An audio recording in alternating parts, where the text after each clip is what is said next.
بسم الله الرحمن الرحيم. ألف لام ميم. ذلك الكتاب لا ريب فيه هدى للمتقين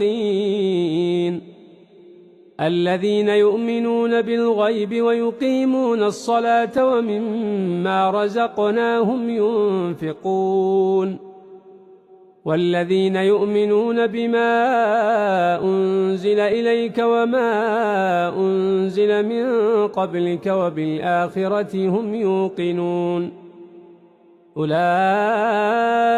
على هدى من ربهم وأولئك هم المفلحون.